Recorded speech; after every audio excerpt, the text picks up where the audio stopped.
सुमन जी अपने बेटे बहू से नाराज होकर अपनी बेटी खुशी के घर आ गई। अब सुमन को दो काम करने होते थे। पहले काम जहां अपने बेटे बहू को अपनी अहमियत बताना था, वहीं दूसरी किसी और की भी अक्ल ठिकाने लगाने का काम उसे करना था। बेटे के घर से निकलने से पहले सूटकेस के साथ बड़े सुमन हॉल में आई तो बेटे सुनील और बहू अनीता चौंक कर खड़े हो गए। माँ, सूटकेस में क्या है? सुनील ने माथे पर बल डालकर पूछा। फिक्र मत करो, इसमें तेरी बहू के जेवर नहीं है, बस मेरा कुछ जरूरी सामान है। सुमन ने उखड़े स्वर में जवाब दिया। किसी बात पर गुस्सा हो? अपने बेटे के इस प्रश्न को सुमन ने कोई जवाब नहीं दिया तो सुनील अपनी पत्नी की तरफ पूछने की निगाहों से देखा। नहीं, मैंने मम्मी से कोई झगड़ा नहीं किया। अनीता जी ने सफाई दी, लेकिन तभी कुछ याद आया। वह बेचैन नजर आने लगी। सुनील खामोश रहकर अनीता के आगे बोलने का इंतजार करने लगा। बात कुछ खास नहीं थी। मम्मी फ्रिज से कल रात दूध निकाल रही थी तो मैं बस यह कहा कि सुबह अंश के लिए दूध गर्म करना पड़ जाए, क्योंकि कल चाय कई बार बनी थी। मुझे बिल्कुल एहसास नहीं हुआ कि उसे छोटी सी बात काम में इतना बखेड़ा कर देगी। अपनी बात खत्म करने तक अनीता गुस्से का शिकार बन गई थी।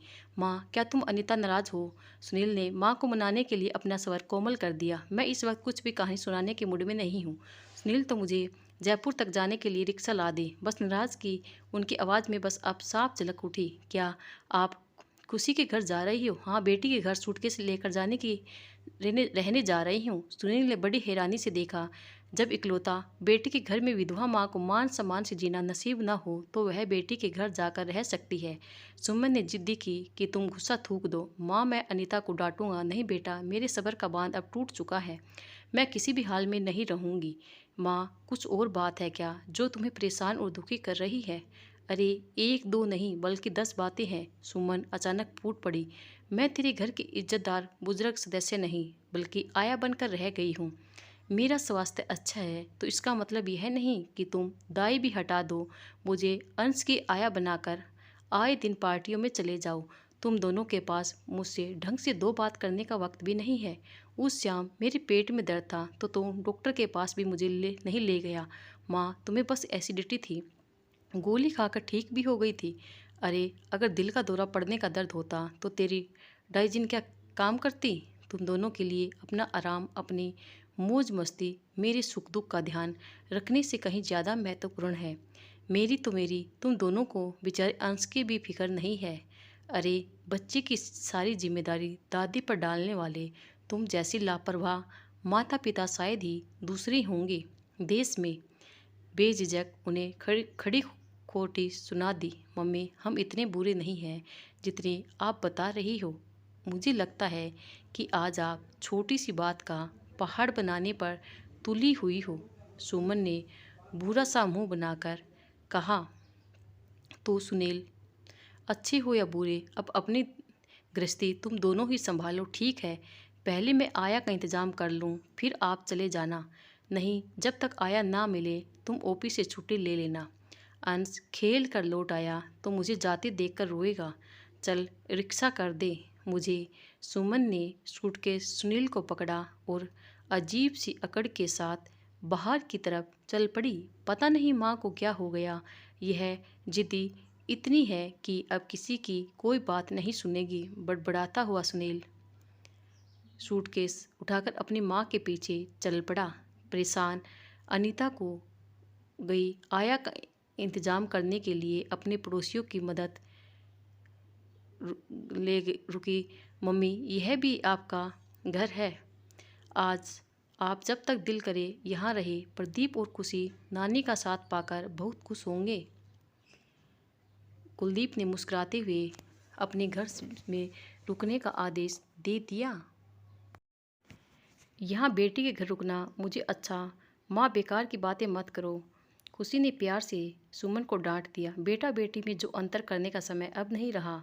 जब तक मैं उस नालायक सुनील की अक्ल ठिकाने न लगा दूं तब तक तुम आराम से यहाँ रहो। बेटी, आराम करने के चक्कर में फंसकर ही तुम्हें अपनी यह हालत कराई है। अब आराम नहीं, मैं काम करूँगी। सुमन ने दृढ़ आवाज़ में माँ की इच्छा जाहिर की। मम्मी, इस उम्र में क्या काम करोगी आप?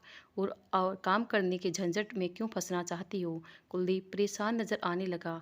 काम मैं वही करूँगी जो मुझे आता है।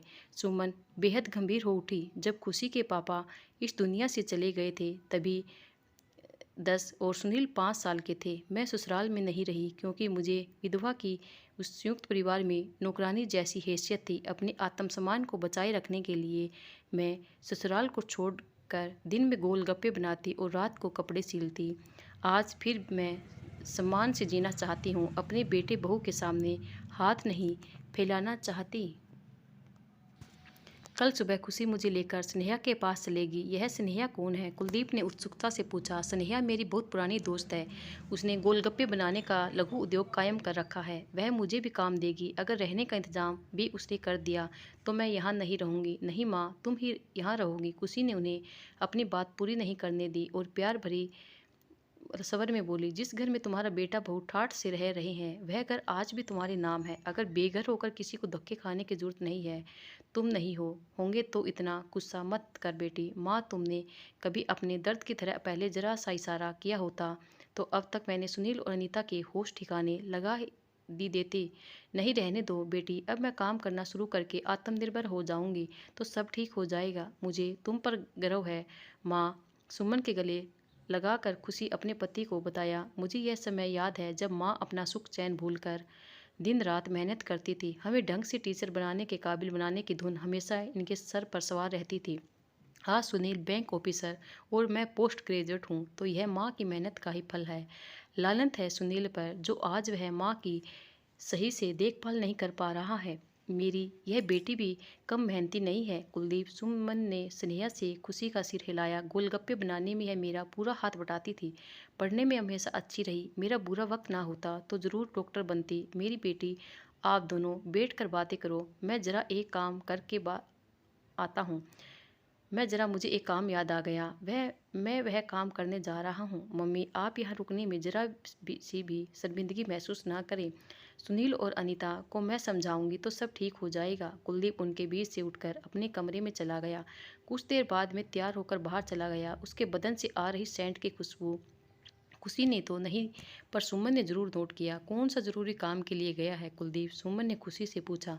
मुझे पता नहीं, खुशी ने लापरवाह में जवाब दिया। बेटी, पति कहाँ जाता है और क्या करता है, हर जानकारी समझदार पत्नी को रखनी चाहिए। माँ, 2 बच्चों को संभालने में मैं इतनी बिजी रहती हूँ कि इन बातों के लिए फुर्सत ही नहीं मिलती। अपने लिए वक्त निकालना एक सच सवर कर रहा कर उसे समय वहाँ से बचाकर कुलदीप को खुश करने के लिए लगाएगी तो उससे अच्छा लगेगा।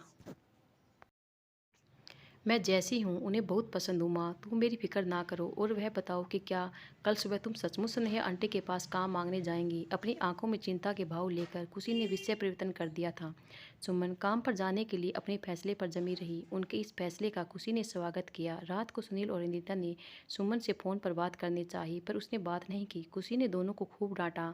अनीता ने उसकी डांट खामोश रहकर सुनी पर सुनील ने इतना ज़रूर कहा, माँ ने कभी पहली शिकायत का एक शब्द भी मुंह से नहीं निकाला होता तो मैं ज़रूर कोई कार्रवाई करता। मुझे सपना तो नहीं आने वाला था कि वह घर में दुख और परेशानी के साथ रह रही है। उन्हें घर छोड़ने से पहले हमसे बात करनी चाहिए थी। खुशी ने जब इस बारे में माँ से सवाल किया तो वह नींद आने की बात करने लगी। सोने चली गई। उनके सोने का इंतजाम उसी के कमरे में किया गया था। उन दोनों बच्चों ने नाना नानी पहले एक कहानी सुनी और फिर लिपट कर सो गई। सुमन को अंश बहुत याद आ रहा था, इस कारण मैं काफ़ी देर से सो न सकी। अगले दिन बच्चों को स्कूल और कुलदीप ऑफिस भेजने के बाद खुशी माँ के साथ स्नेहा से मिलने जाने के लिए घर से निकली। स्नेहा का कुटीर उद्योग बड़ा बढ़िया चल रहा था। घर की पहली मंजिल पर बने बड़े हॉल में 20-25 औरतें गोलगप्पे बनाने के काम में व्यस्त थी। वह सुमन के साथ बड़े प्यार से मिली। पहले उन्होंने पुराने वक्त याद ताज़ा की। चाय नाश्ते के बाद सुमन ने उन्हें अपने आने का कारण बताया तो वह पहले तो चौंकी और फिर गहरी सांस छोड़कर मुस्कुराने लगी। अगर दिल करे तो अपनी परेशानियां की चर्चा करके अपना मन जरूर हल्का कर लेना चाहिए। सुमन, कभी तुम मेरा सहारा बनी थी और आज फिर तुम्हारा साथ पाकर मैं खुश हूँ। मेरा दायां हाथ बनकर तुम चाहो तो आज से ही काम की देखभाल में हाथ बटाओ। अपनी सहेली की आवाज़ सुनकर सुमन की पलकें नम होती। सुमन और खुशी और स्नेहा बाहर गोलगप्पे बनाने का काम किया। उन दोनों की कुशलता जल्दी ही लौट आई। बहुत मज़ा आ रहा था दोनों को काम करने में। कब लंच का समय हो गया उन्हें पता ही नहीं चला। खुशी घर लौट गई क्योंकि बच्चों के स्कूल से लौटने का समय हो रहा था। सुमन और स्नेहा ने साथ खाना खाया। सुमन शाम को घर लौटी तो बहुत प्रसन्न खुश थी। कुलदीप को उन्होंने अपने उस दिन के अनुभव के बड़े जोश के साथ सुनाए। रात को 10 बजे के करीब सुनील और अनीता अंश को साथ लेकर वहां आ पहुंचे। उनको देखकर खुशी का पारा 7वें आसमान पर चढ़ गया। बड़ी कठिनाई से कुलदीप और सुमन ने उसके गुस्से को शांत कर पाए। चुप होते हुए भी खुशी ने अपने भाई भाभी को खूब खरी खोटी सुना दी। माँ, अब घर चलो, इस उम्र में और हमारे होते हुए तुम्हें काम करने की क्या जरूरत है? दुनिया की नज़रों में हमें शर्मिंदा कर कर तुम्हें क्या मिलेगा? सुनील ने आहट स्वर में प्रश्न किया। मैं इस बारे में कुछ नहीं कहना सुनना चाहती हूँ। तुम लोग चाय पियो, तब तक मैं अंश के से बातें कर लूँ। सुमन ने अपने 5 वर्षीय पोते को गोद में उठाया और हॉल से उठकर बच्चों के कमरे में चली गई। उसी रात सुनील और अनीता सुमन को साथ ना ला पाई। लौटते समय दोनों का मूड बहुत ऑफ था। मम्मी अभी गुस्से में है, कुछ दिनों के बाद उन्हें समझा बुझाकर हम भेज देंगे। कुलदीप ने उन्हें विश्वास दिलाया। उन्हें गोलगप्पे बनाने के काम पर जाने से भी रोको जीजाजी। सुनील ने प्रार्थना की कि जो भी इस बात को सुनेगा हम पर हंसेगा। सुनील, मेहनत में ईमानदारी से किए जाने वाले काम पर मूर्ख लोग हंसते हैं। माँ ने यही काम करके हमें पाला था। कभी जाकर देखने की स्नेहा आंटी के यहाँ काम करने वाली औरतों के चेहरे पर स्वाभिमान और खुशी की कैसी चमक मौजूद रहती है। थोड़े से समय के लिए ही सही, मैं वहाँ रोज़ जाया करूँगी। माँ के साथ अपना फैसला बताते हुए खुशी बिल्कुल भी नहीं झिझकी थी। बाद में कुलदीप ने उसे काम पर ना जाने के लिए कुछ देर तक समझाया, पर खुशी ने अपना फैसला नहीं बदला। मेरी बेटी कुछ मामलों में मेरी तरह से ही जिद्दी और धुन की पक्की है। कुलदीप, यह किसी पर अन्याय होते नहीं देख सकती। तुम नाराज मत हो और कुछ दिनों के लिए इसे अपनी इच्छा पूरी करने लेने दो। घर के काम का हर्जा इसका हाथ पटाकर मैं नहीं होने दूंगी। तुम बताओ, तुम्हारा काम कैसा चल रहा है? सुमन ने अचानक बात पलट दी। कुलदीप ने कहा, कौन सा काम? कुलदीप चौंका। अरे, कल तुमने अपने किसी काम के लिए बाहर गए थे ना? हाँ हाँ हाँ, वह अब काम हो गया, बेहतर है। अचानक बेचैन नजर आ रहे कुलदीप ने अखबार उठाकर उसे आंखों के सामने यूं किया मानो सुमन की नज़रों से अपने चेहरे के भाव को छुपा रहा हो। सुमन ने खुशी की तरफ देखा, पर उसका ध्यान उन दोनों की तरफ ना होकर उसी की छोटे खिलौनों की तरफ लगा हुआ था। सुमन के साथ खुशी उद्योग गोलगप्पे बनाने के काम पर जाती। माँ शाम को लौटी, पर बेटी 2 बजे तक लौट आई। दोनों इस दिनचर्या में बेहद खुश थे। अंश को याद करके कभी कभी उदास हो जाती, नहीं तो बेटी के घर उनका समय बहुत अच्छा बीत रहा था। खुशी को वापस ले जाने में सुमन को वापस ले जाने में सुनील और अनीता पूरे 3 हफ्तों के बाद सफल हुए। आया की देखभाल अंश के लिए अच्छी नहीं है। मम्मी, वह चिड़चिड़ा और कमज़ोर होता जा रहा है। घर आपकी गैरमौजूदगी में बिखर सा गया है। मैं हाथ जोड़कर प्रार्थना करती हूँ, अपनी सारी गलतियाँ सुधारने का वादा करती हूँ। बस आप घर चलिए प्लीज़। हाथ जोड़कर यूँ विनती कर रही हूँ। बहू को सुमन ने अपनी छाती से लगाया और घर लौटने को राजी हो गई। खुशी ने पहले यह सुनिश्चित करवा लिया कि घर में झाड़ू पोछा और बर्तन करने वाली आया रहेगी। वह तो आया को भी आगे के लिए रखवाना चाहती थी, पर इसके लिए सुमन भी तैयार नहीं हुई। मैं जानती थी कि आज मुझे लौटना पड़ेगा, इसलिए मैं स्नेहा से 20 दिन की अपनी पगार ले आई थी। अब हम सबसे पहले बाजार चलेंगे। तुम सबको अपने पैसों से मैं दावत दूंगी और उपहार भी। सुमन की इस घोषणा को सुनकर बच्चों ने तालियां बजाई और खुशी से मुस्कुरा उठे। सुमन ने हर एक को उसकी मनपसंद चीज़ बाजार से खिलवाई और फिर सभी खुशी खुशी अपने घर चले गए। दोस्तों, ये वीडियो कैसी लगी कमेंट करके ज़रूर बताना और हमारे चैनल को लाइक और सब्सक्राइब ज़रूर करना। धन्यवाद।